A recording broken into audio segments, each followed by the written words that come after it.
their mouths and off of their heads and their eyes. There are people that still, there are cars around that are covered with this thick soot. And Carol Marin from 60 Minutes was one of those inside. I'm going to hand this over to you now, Carol. John, I can't hear, so I don't know who I'm talking to. I just came out of and around Battery Park. After the second tower went down, I was trying to make my way to a CBS crew or to try to help CBS crews if I could. And then, I don't know what it was, John, but another explosion, a rolling blast of fire, a rolling column of fire towards us. If my respect for fire and police already knew no bounds, given the danger, it now exceeds what I thought it could, because a firefighter threw me into the wall of a building, covered me with his body as the flames approached us. And another police officer in New York named Brendan Duke, wherever he is, got me through smoke that neither one of us could see more than about a foot ahead of us. There are still people in there, excuse me, I've breathed a fair amount of soot. The personnel, the police and the fire working in there are doing so against really dangerous odds, and they still don't know if there's something else left to explode, John. Where were you at the time? I was, not being a New Yorker, you'll have to help me here. I came around Stuyvesant High School, and that street is North End. JFK. Asked if anyone...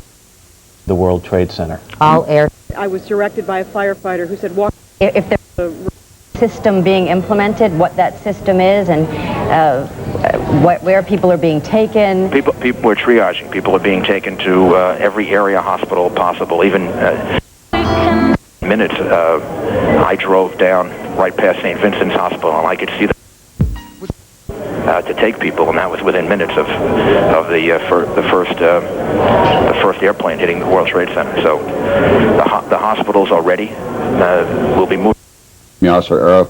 Another plane crashed into the Pentagon building in Washington, into this nation's military complex, the military nerve center of our country. President Bush was in Florida. Well, you know, we're trying to keep track of those 8 hijacked planes. We now have word that one of those planes may be in the area near Dulles Airport. Again, one of those hijacked planes may be in the air near Dulles Airport. We seem to have been able to account for a total of 5 of the planes. There's the one in the air right now near Dulles.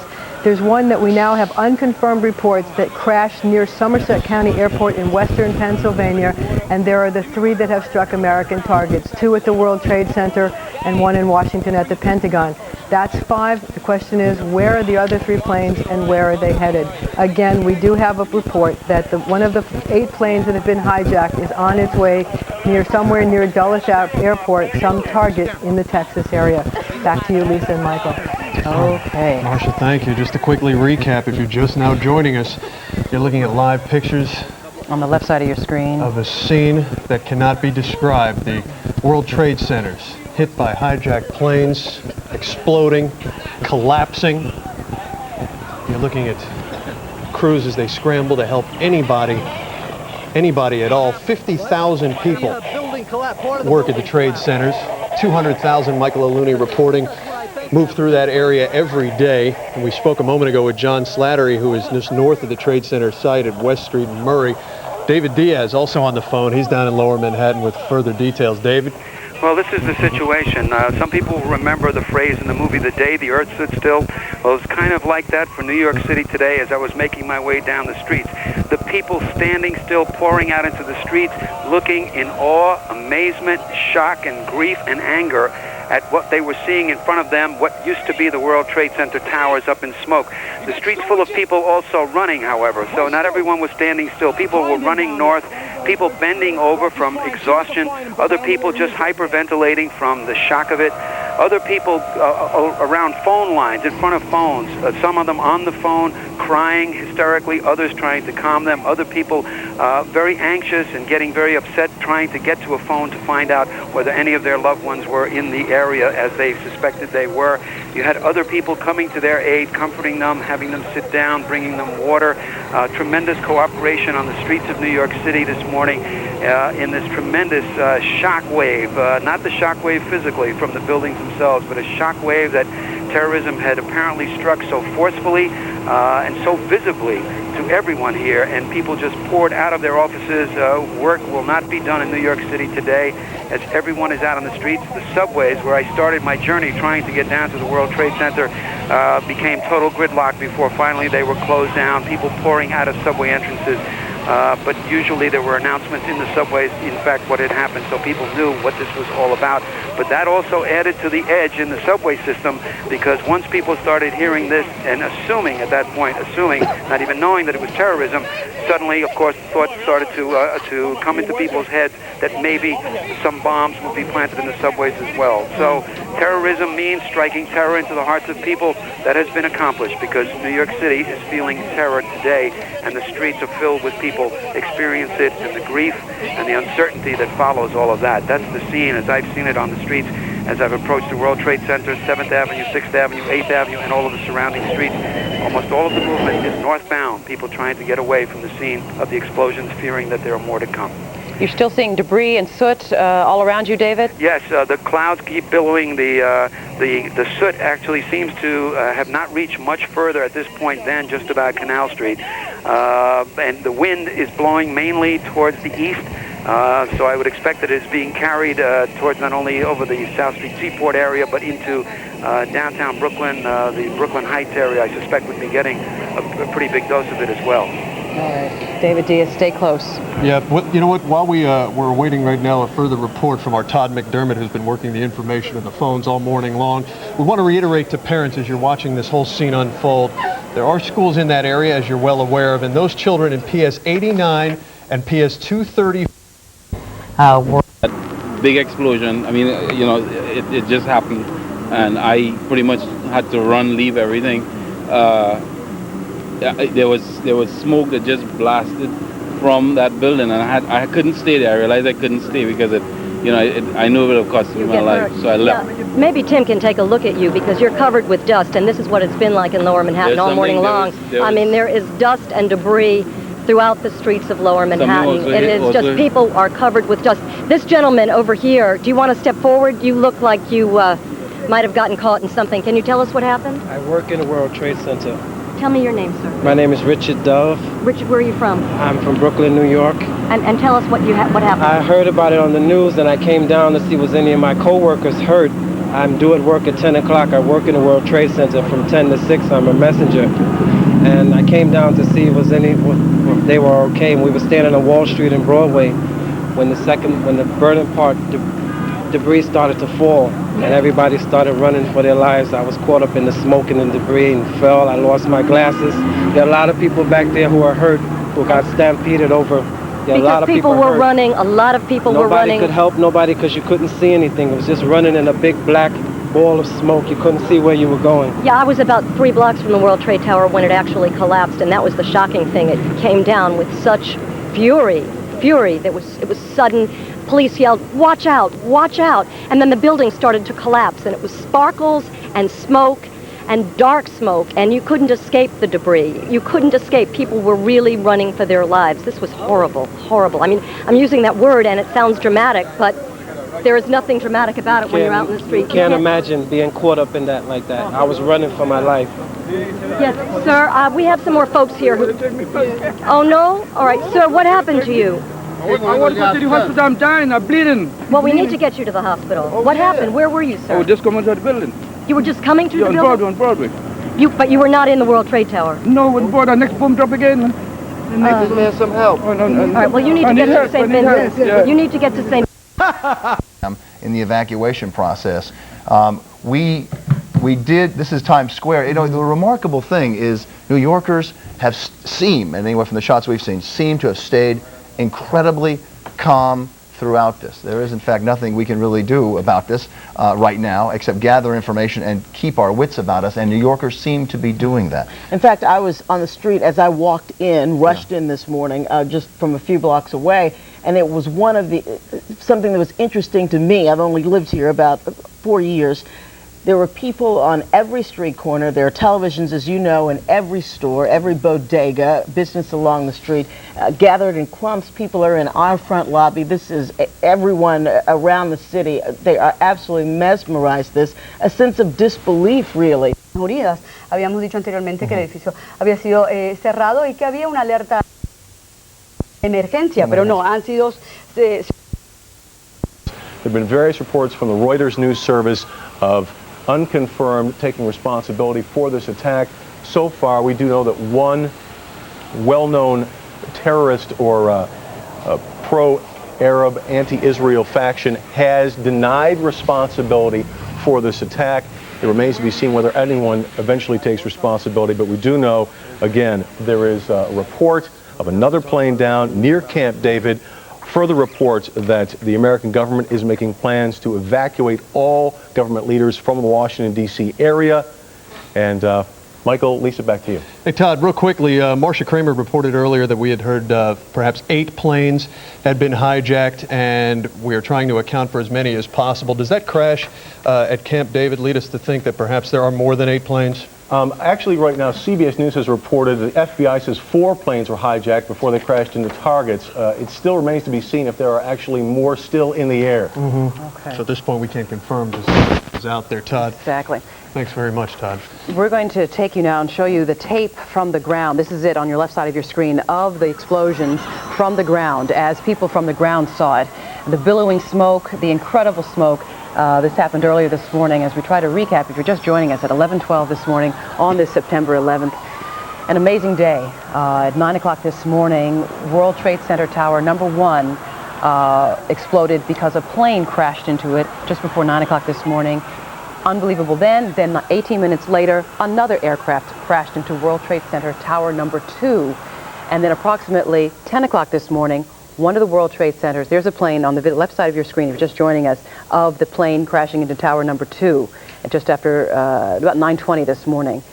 And then shortly after that, Michael, one of the towers collapsed suddenly. Tower number 2 collapsed around 10 o'clock this morning, and then Tower number 1 collapsed around 10:30 this morning. Followed by a plane crash at the Pentagon, partial collapse there at the Pentagon as well. A fire at Washington Mall, which at this point the source had not been determined, and an explosion at the state. This kind of attack occurs, you have claims of responsibility from all sorts of people who had nothing to do with it, so it's a very fluid situation at this point. But the Police of New York, as we told you earlier, the Port Authority Police have jurisdiction over the Trade Center, and also Alan Rice, who's the director of the World Trade Center. Gentlemen, if I get you just to stand like that. First of all, Chief, do we have any idea of how many people are in there? We have no idea. Now, as you know, it was pretty much rush hour time that this took place this morning, so the numbers we don't know yet. We tried to get almost everybody out that we could early on. After the first 2 crashes, when the planes hit the building, there was roughly about, I would say, what, an hour and 15 minutes between that and the point where the South Tower collapsed. How many people you were able to get out? Do you have any idea? We don't know. We tried to do a floor-by-floor search. New York City Police, the Fire Department, Port Authority Police, best they could, tried to get everybody out. But as you know, there were people still coming out after that building came down. Do you have any idea how many people would normally be in the building at 8:30 or north? This is the director of the World Trade Center. Probably 10,000 people in each tower. 10,000 people in each tower would typically be in there on a normal business day. And we get about another 5,000 visitors during the course of the entire day. So by 8:30, 9 o'clock, the building should have been full. Okay, so in other words, by 8:30 to 9, you figure the building would have been approaching full capacity with the workers. So we are talking about roughly 10,000 people per tower. Now, at this point, obviously, you've got a situation, these towers having collapsed, that is bordering on chaotic. What's the first challenge? What are you doing at this moment? I've seen emergency workers try to go in there after the first couple crashes and come running back out. What are you trying to do now? I guess the next step is between the chief and myself and my staff. We're going to go assess the condition and determine whether it's safe or not to send personnel into the building to continue looking and evacuating people. Are there any emergency workers in there now? We don't know that. We don't know. If they were in there now, presumably they would have been trapped in there from the earlier. It's possible. It's possible from what we saw happen there. Yeah, very much so. We were trapped ourselves in the building in the basement. We were the building collapsed when we came out of that. But yes, you were in the basement of the South Tower. No, we were in the basement of building 5, 6. Okay. Right, and I was in building 5. We had to dig our way out to get out. You dug your way out. What was that like? scary? Scary, but I was a volunteer fireman for years, so you learn not to panic. Yeah. What was the one last thing? What do you do right now to try to get to those people? How long before you get to those people? We're going to have to wait and make the building safe. We have our engineers here, our law department here. We're going to make the building safe, then we're going to send in rescue teams. We're already breaking the men and women up into rescue teams, and they're ready to go once the building is declared safe of what's left. And how soon before they're back in there? We're going to try and do this right now, and I hope soon. Is any part of the building still standing down there? We can't really see. I can't see either. I can see what you see. I don't know. You don't even know how much of the building is left. No, that's where we're going now, to assess the condition. All right, So thank you. very We much. understand you have emergency work to do. We appreciate it very much taking the time out.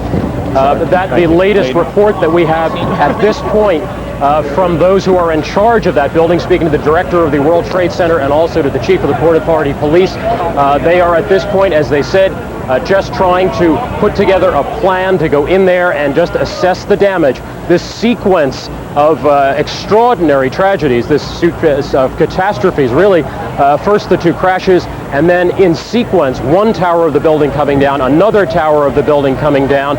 Obviously, the first order of business is to try to organize themselves and to go back in there in a way it doesn't endanger more emergency workers, because I can tell you, based on what I've seen, there have been a number of emergency workers who were put in harm's way this morning. They had to be, but the toll has to be extraordinary. Tom, we'll throw it back to you. Thank you very much, Pat Dawson. Those are the first numbers that we've had this morning. They think there were about 20,000 people in the two buildings at the time of the attack, to say nothing of the untold number of people on the streets or in nearby buildings who could also have suffered injuries or worse when the buildings did come down.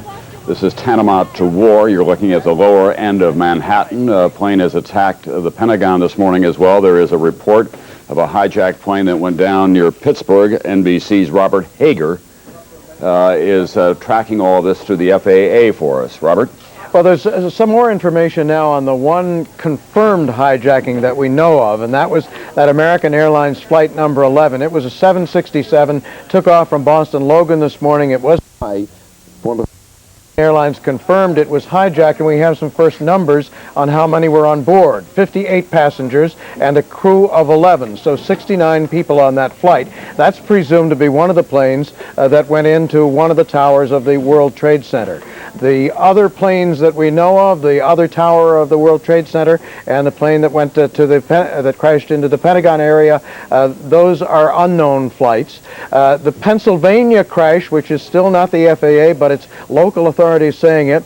Our affiliate in Pittsburgh has heard traffic on the radio scanners saying that it was a flight that originated in Chicago and was headed to Cleveland, but I'd caution that that sort of information coming off radio scanners is very, very sketchy and so very unreliable, but it's the first report off the scanners.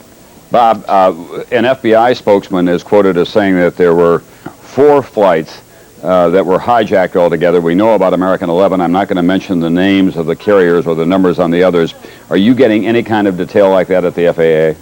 No, the FAA is not getting into that kind of detail, and a moment ago I said that they said there were several planes still in the air, and that was a report was coming to me while I was on the air, so I'm getting it secondhand, and now I understand what they were saying is that they had unaccounted flights that were unaccounted for, so that could mean, in addition to the American Airlines Flight 11, the other planes that went into those other buildings. It does not necessarily imply that there are still planes in the air. A little more information. Canada has now shut all of its airports down, but it will leave the airports open to allow incoming planes that were bound for the U.S. and are now situation down there with smoke, chaos, and they just wanted to get as far north as possible. Now, as for the injuries, we are being told that there are 30 minor injuries here at Bellevue Hospital, 5 major injuries, and 1 DOA. The person joining us now is James Saunders. He is the press officer for the hospital, and I understand, James, that there is a need for blood. Tell us about that. We're making an appeal right now for folks to come in and donate blood. We'd like to just invite anyone who's available within this surrounding area to come on in. We have our blood donor room set up, and we'd like to also invite phlebotomists to come in and also help us to help draw that blood from those volunteers. At this time, I'd like to introduce you to Mr. Carlos Perez. He's the Senior Vice President and Executive Director South Manhattan Healthcare Network and Bellevue Hospital. Carlos, the concern people have is the numbers of potential people who could be injured. Is this hospital ready to accept this large number of people? The answer is yes, and you can help us by passing that word out immediately. We have full coverage of physicians and nurses. Other HHC facilities have volunteered and are sending significant number of nurses as well as buses to bring them here. So we're all set. We've set up a temporary burn unit. We also have a backup at Jacoby Hospital's burn center as well. So help us to get the word out that we can get more patients to be treated here. Few questions for you. Obviously, people concerned at home about their loved ones. Where should they go if they suspect the loved ones might be here? We have set up 2 areas where they can come to the hospital and we can provide them with any and all the information that's available to them at this time. And you are also setting up triage centers in front of the hospital so they don't even have to come into the emergency room? That is right? correct. That is correct. Okay, again, more blood needed here at Bellevue Hospital. An urgent situation as more rescues arrive. And of course, we will keep you posted. I'm Paul Moniz reporting live from Bellevue Hospital. Back to you. Hey, Paul, real quickly, how accessible is Bellevue if they're asking for blood donors? Well, it is accessible. They do have enough blood now. This is just a precaution because they know more people are coming. We saw a lot of people in the front of the building at 27th Street and 1st Avenue willing to donate blood, but they hadn't organized yet, and some of these people were getting a little concerned, saying, hey, I came all this way to donate blood, please take me. Obviously, the hospital is now organizing that and is calling on more people to come here. But again, this is a large level 1 trauma center, the 2nd largest in the country, and it is equipped to deal with large emergencies. But as one person told me who works in the hospital, this will test the mettle of everyone who works here. Okay, thank you, Paul. And to recap, as far as he's concerned, Bellevue Hospital is reporting 30 minor injuries, 5 major, 1 DOA. We're going to go to Whitney Casey in just a moment, but first let's take it to Todd McDermott, who's got an update for us in our information center. Todd? Lisa, as best as I can tell, the latest reports say that this plane that we talked about near Camp David was actually forced down by U.S. Air Force aircraft. It is believed that aircraft was on target for another attack on the Pentagon. Again, a second attack on the Pentagon. We have heard, you just heard, there may be heavy loss of life at the Pentagon, but our latest report is that the Air Force did force down yet another plane near or at Camp David that was targeting the Pentagon. Also, a report from CBS News that just 3 weeks ago, Osama bin Laden, the most wanted terrorist in the world, had promised an unprecedented attack on U.S. interests because of this country's support for the nation of Israel. Again, that was just 3 weeks ago. That report coming out of London from CBS News. Again, we're trying to keep track here of the number of airplanes in the sky. We do know that the American Airlines is now saying they have lost contact with 2 more flights. 2 more flights that may have been hijacked. They have lost contact with the pilots on both those planes, and we'll get more information as soon as we can. Lisa, Michael, back to you. All right, Todd, thank you very much for clarifying that. One quick note as we prepare to go to Whitney Casey, who's over at St. Vincent's. We have received word that that entire area, Lower Manhattan, being evacuated and locked down because of now a fear of gas leaks, which would certainly follow suit in an instance like that. Let's go now to Whitney Casey, standing by at St. Vincent's Hospital. Whitney, what can you tell us? Well, right now we've got the count at 152. St. Vincent's here has 800 beds. Right now joining us is Mark Ackerman. Mark, you said that you guys are in a desperate situation for blood. Right now you have 200 people lined up to donate blood. Yes, one of the challenges that all of the trauma centers are facing right now is blood. We certainly have enough blood at the moment, but considering the numbers of patients that are coming to us and the speed at which they are coming to us, we know we're going to need blood. There are blood centers being set up around the city, and we encourage all New Yorkers to please go donate blood. So you said 152. What kind of injuries? Currently, we've had a wide range of injuries from broken bones, smoke inhalation, a number of burns, and some relatively minor injuries, but they're getting more serious now as the time goes on. Now I've seen there aren't a lot of ambulances that are coming through here right now. That's because you guys have some triage set up? Right, we have 2 triage teams set up now downtown. They are triaging the patients with EMS to the appropriate facilities all around the city. Being a trauma center, we will now begin to get the most severely injured patients here and at Bellevue. Now you said there's a number that people can call to find out if their family members, how they're doing, if they are here at St. Vincent's. What is that number? Correct. The correct number here at St. Vincent's in Manhattan is 212-604-7285. Thank you so much, Mark, for talking with us. Now, we do have some information on where you can go donate blood, because they are saying here they are in a desperate situation right now. 200 people lined up here at St. Vincent's. There is a place at Citicorp, 310 East 67th between 1st and 2nd. You can also go to the Red Cross on 150 Amsterdam at 67th. Columbia Presbyterian.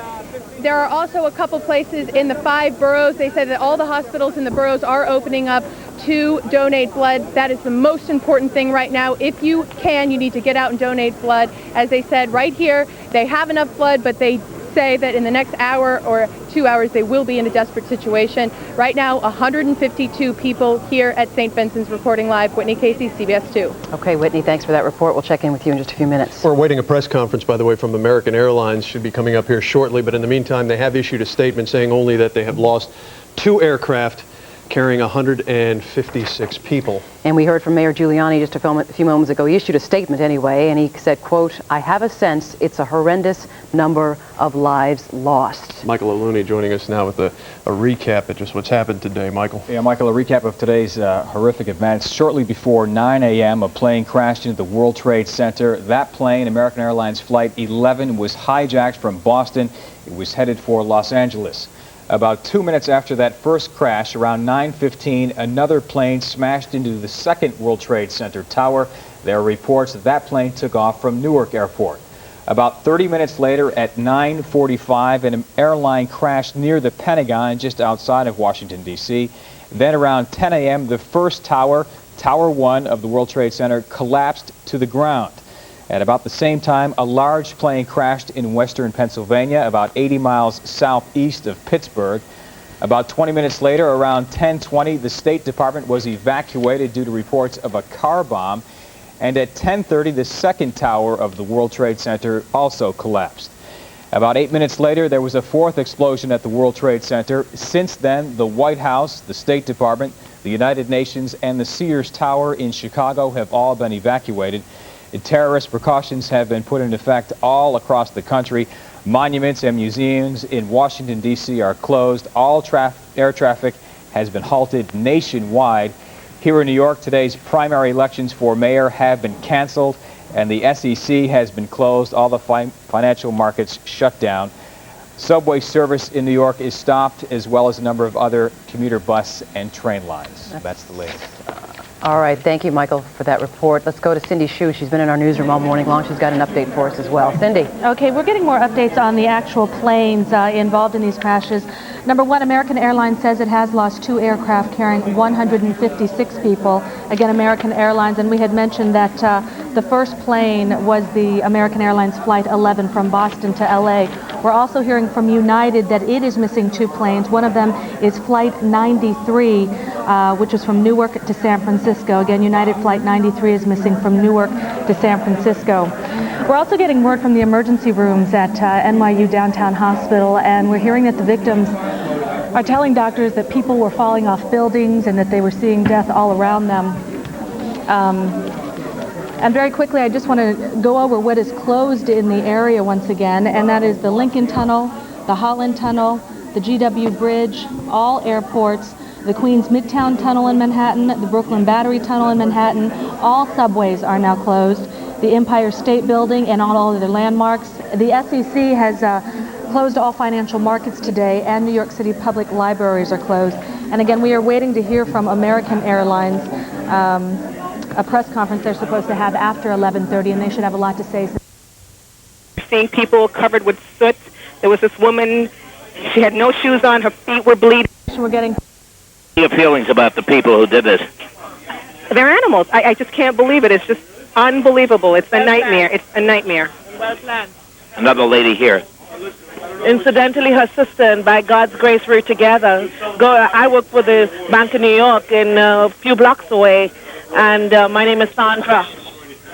Thank you. Okay, so that's some of the feelings and statements here by people who've been involved in this. Incidentally, I tried to get down to the World Trade Center on a subway, and I was stuck for about 45 minutes, and finally they let us out at 23rd Street. In any event, that's the story from here, Jane, and I don't know who's sitting with you at the moment. It's Glenn and Jim Rosenfield. Thank you very much, Gabe. Yes. We should also point out that they are trying to assess when they can physically get into the ruins of those two buildings to see if there are people trapped, because we don't know if that is part of the circumstances. Right. That plane, American Airlines Flight 11, was hijacked from Boston.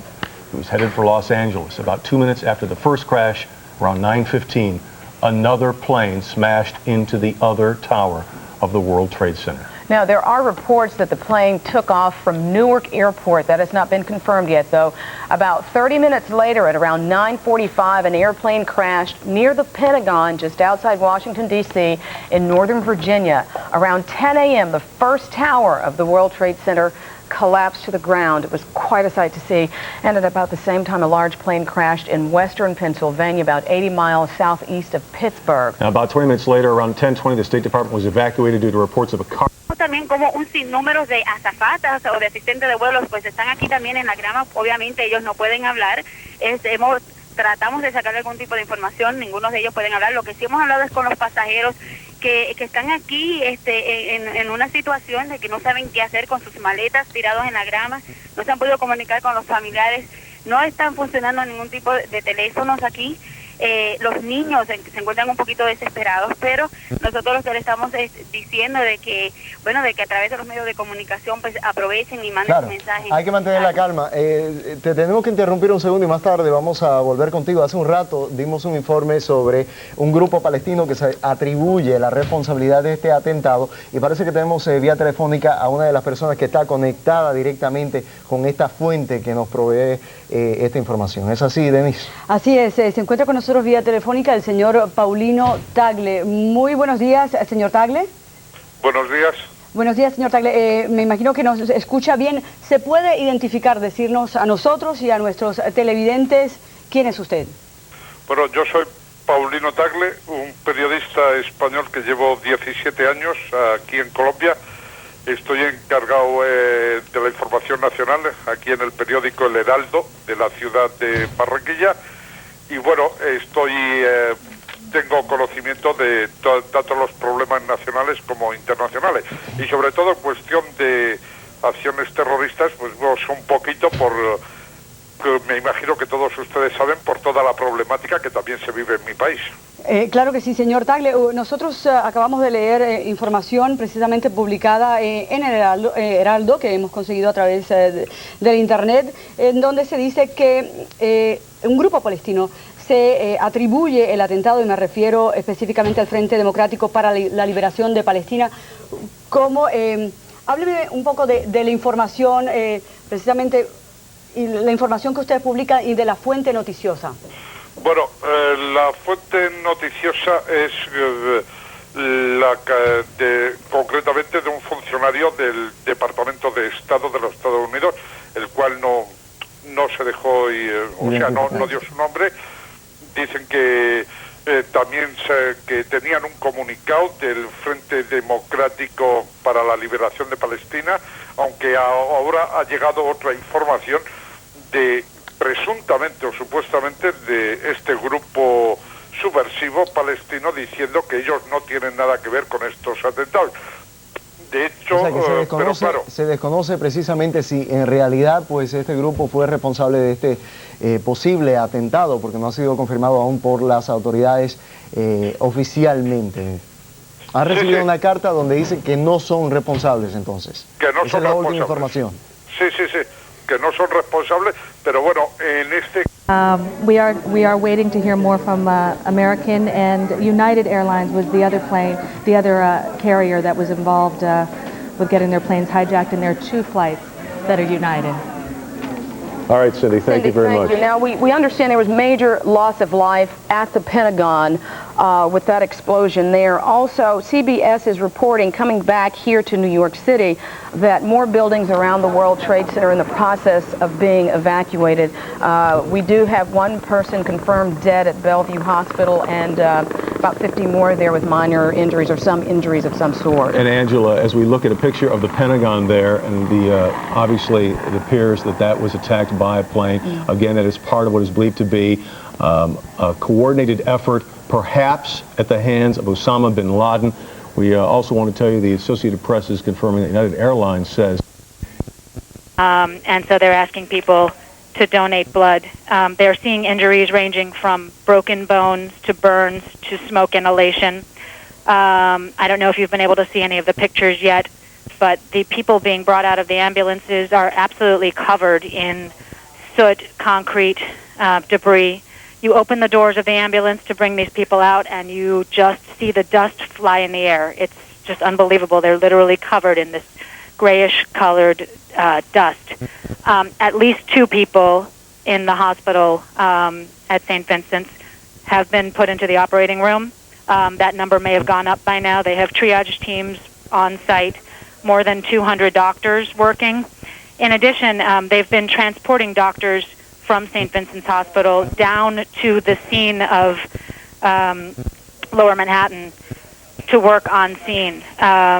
They have been bringing in additional shipments of hospital supplies. I saw one truck being unloaded about an hour ago with syringes, additional IV materials, and that trauma center, that makeshift trauma center that I told you about over an hour ago on 7th Avenue is still in place. At this point, they appear to be out of wheelchairs. They're using office chairs covered in sheets to transport patients. They do have some locations where people can go to donate blood. I guess one of the questions will be whether people will be able to reach those locations. On Staten Island, they're asking people able to donate blood to go to St. Vincent's Hospital. In Queens, there are 3 hospitals where people can donate blood if you're in proximity of that hospital: St. Joseph's, St. John's, and Mary Immaculate Hospitals. In Brooklyn, St. Mary's Hospital, and here in Manhattan, St. Vincent's and St. Clair's, desperately in need of blood this morning. Can you repeat those just one more time, Melissa, because that's really important information and it went by quickly. I sure can. On Staten Island, St. Vincent's Hospital. In Queens, if you're within proximity of St. Joseph's, St. John's, or Mary Immaculate Hospitals, you can go there to donate blood. If you're in Brooklyn, St. Mary's Hospital. Here in blood, 1-800-933-2566. And as someone pointed out to me, Jim, all of this is happening on a day with a date, 9/11. Jim? Irony there as well, John. Also, there's an 800 number you can call if you want to donate blood, in case you can't get through to the one that John gave you. It's a 1-800-933. On very high floors that were able to get out of the building. Yes, and that's good news, although Jim's citing the police official. Commercial jetliners involved in these different attacks. Patty Davis, our Washington correspondent, here with me in the studio. Patty, you have some information about one of those airlines. United Airlines, as you said earlier, is confirming that its Flight 93, that's a Boeing 757, it was en route from Newark to San Francisco, did crash near Pittsburgh. It is also now saying that it is deeply concerned about another flight, that is United Flight number 175, a Boeing 757 that was traveling from Boston to Los Angeles.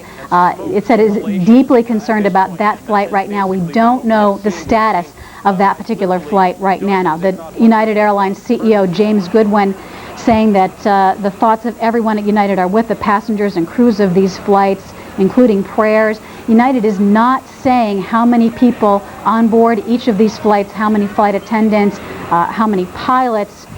So at this point, that is their statement. They're saying one plane.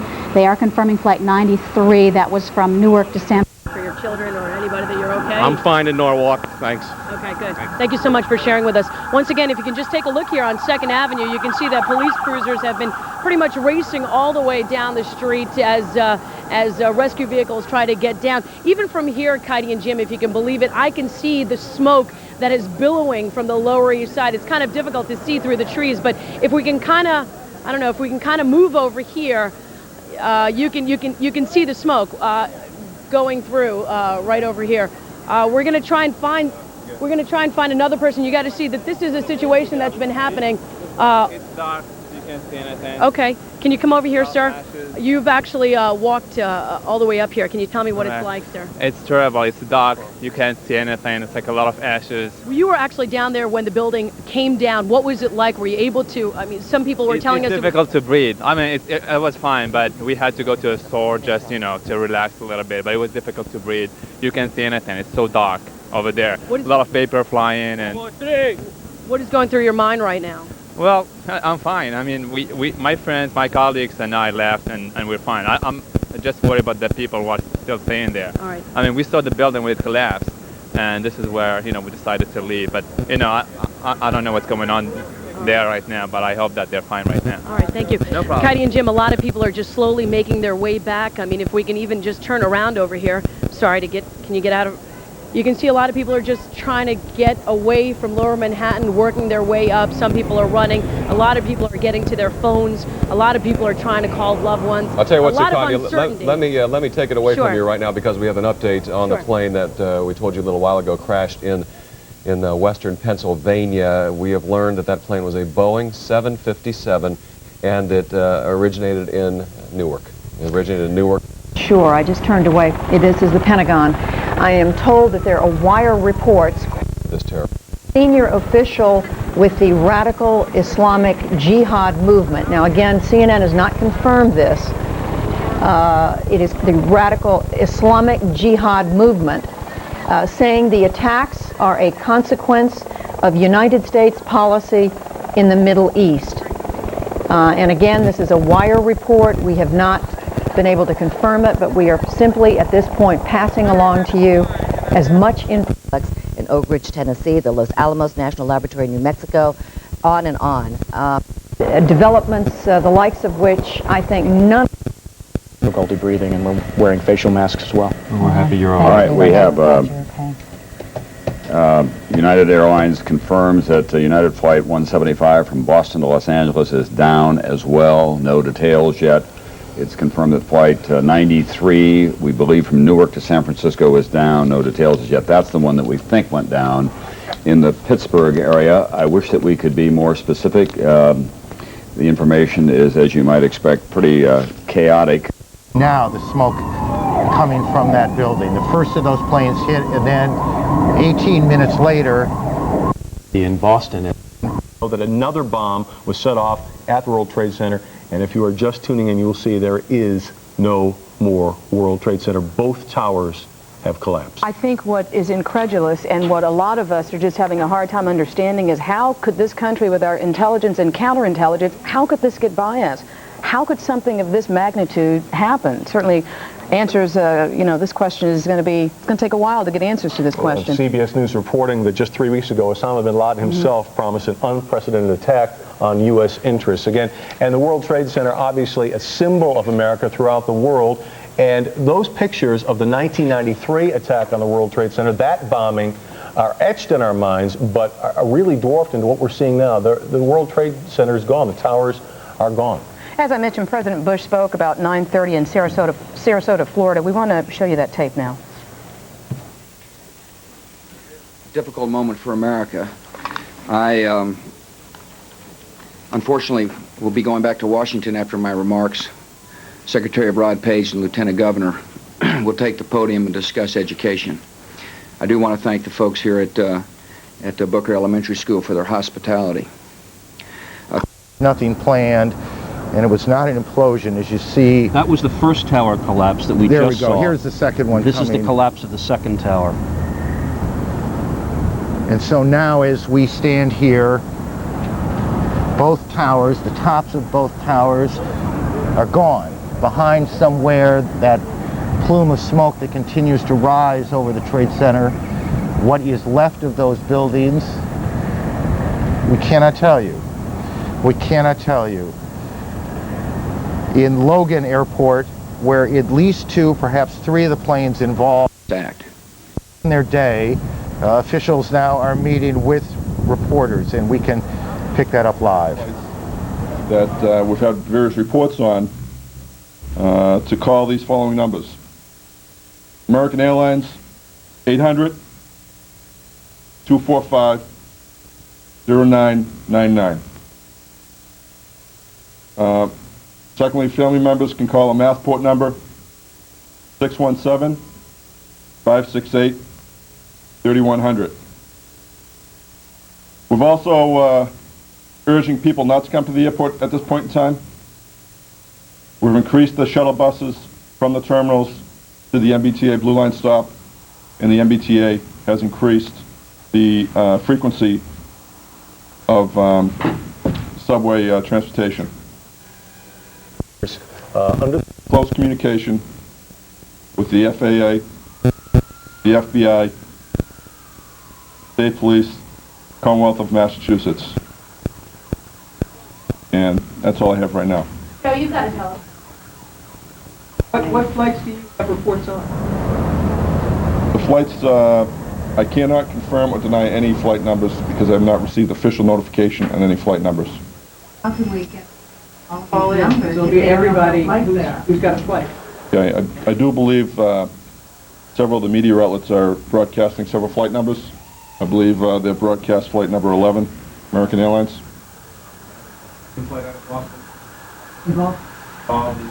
I don't know at this point in time. Were the passengers hijacked? Do not confirm that. Has the airport accounted for all outbound flights? That's outside of the scope of the airport's responsibility. We're leaving it up to the FAA to conduct that activity. Joe, what is the code? Joe, what is the code Fort Knox? We report of employees screaming Fort Knox around the airport at the time that the planes went into the world. That I don't know what that means. Doesn't mean have any connotation here at Logan Airport. What about planes that are flying in here? Are they being rerouted somewhere else?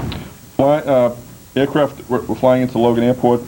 We did take some arrivals, but now since the airport is shut down, these flights will be diverted to Canada. They're not taking flights either, with you. Are you screening passengers? We're moving to another area, yes. They're being directed to seek either public transportation or their own transportation out of the airport. Leaving the airport? No. How long do you anticipate the airport to be closed? It's indefinite at this time. We'll be meeting with the FAA. We'll be conducting analysis of our intelligence that we have. We'll make a determination later on this afternoon. What detail? Pardon me? I can just tell you briefly, we have shut down security checkpoints. We've moved everyone away from the boarding gate areas. We've increased police presence dramatically. We've requested additional state police be sent to the airport. And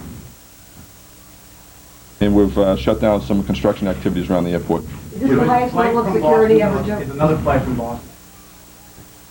I can't confirm or deny that right now. Was there anything unusual about the boarding procedure of this flight? I don't have any reports that would say the same. Are you investigating breaches of security? How are you getting to the bottom of this hijacking? I can tell you we have an ongoing investigation right now. Just an initial investigation being conducted with Massport, Massachusetts State Police, and the FBI. What do you know about United Airlines Flight 175, which is unaccounted for right now from out of Boston? I don't have any, can't confirm or anything or deny anything on that. That's Joe, the flight. got a number? No, they have not. Joe, did Flight 11 leave on time? Were there any delays? And was there any conversation between the pilot and the tower that seemed unusual? Flight number 11 left at 7:59. I believe it was on time. And everything went as scheduled when it left Logan Airport. How many people were on board? I don't have a passenger count right now. Are you aware of any communications from the pilot? No, I'm not. Would his flight path into L.A. normally have taken it south or towards New York, south to the west? I can't answer that. I don't have any information on that flight path. When did the radar, when did the tower hear detect that there was something wrong? Again, I don't have that specific information. You know what time? I don't know. You know what time this United flight left? I have no information on the United flight right How now. unusual would it be for New York that was heading to? Again, I'm not familiar with the particular flight patterns they may have filed. Was it a non-stop flight to Los Angeles? I believe it was. At what time were the flights stopped in Logan? What? At What time? What time was the airport shut down? We would shut the airport down to arriving flights somewhere around 9:15, and departing flights shortly after that. What happened to the flights that were in the air? Where are they? They were diverted to other airports. How long will the airport be down? How long? Again, we're going to assess all the measures that we've taken. We want to, obviously, the safety and security of anyone who works here at the airport, any of our passengers, is a top priority. Do you have a lot of baggage that hasn't been flown? That's Joe Lawless, part of the security effort at Boston's Logan Airport. A number of the planes that have been involved in this extraordinarily horrendous event today began their day in Boston. The Boston airport, like airports now across the entire country, is closed. Every airport in the country closed. International flights, as you heard Mr. Lawless say, being sent to Canada as they approach the United States. These are scenes. This is tape from the ground, and obviously this is unedited tape, so kind of bear with us. It's a little raw at this point, but this was on the ground at the around the Trade Center here in New York as the events began unfolding. And as you can see there, you can see that huge hole in the building of the Trade Center, both buildings standing at the time. You can see that where the plane, it almost looks like it came through the entire building. And Aaron, we should remember what Wesley Clark told Judy Woodruff a couple of minutes ago about how much U.S. authorities have been worried about such an attack, how hard they've worked to try to fight it, how something may have gone wrong. And I believe we have on the phone right now someone who, both in fact and fiction, has dealt with justice, and that's author Tom Clancy.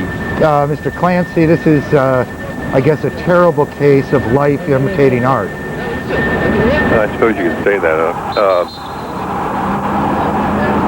It's a noteworthy incident. I mean, it's not the sort of thing it's the sort of thing that's best left in a novel rather than in real life. Unfortunately, one of the problems with being an author is keeping up with reality. But Mr. Clancy, you also are very well plugged into this world. From your own knowledge, how concerned have the authorities been that something of this scale could possibly hit on American soil? It's Jeff Greenfield, right? Yes, sir. Okay, well, Jeff, you've been here to the house. I mean, it's. I had a conversation some years ago with an Air Force general about the possibility rather like this, and I ended up putting in one of my books where you go where a bad guy takes an aircraft into the Capitol building during a joint session of Congress, which could effectively decapitate the whole government.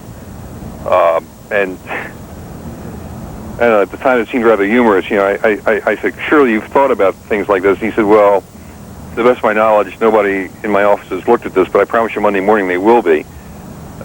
Presumably they've been, they've considered this possibility for some time. The big problem is a person who is willing to lose his own life in voluntarily in a terrorist incident. The people like that are fairly rare, because self-preservation is indeed the first law of nature, and not too many people are willing to throw their lives away, and those who do it generally do it for religious reasons because they think there's something good waiting for them on the other side of death. In a case like this, that's going to lean people towards talking about Islamic fanatics, but we need to remember that Islam is a religion, and it's a religion with beliefs not terribly different from Judaism or Christianity. Or they believe in a God of love and justice the same as we do, and they're not all maniacs. And religious tolerance is one of the principles of our country. We need to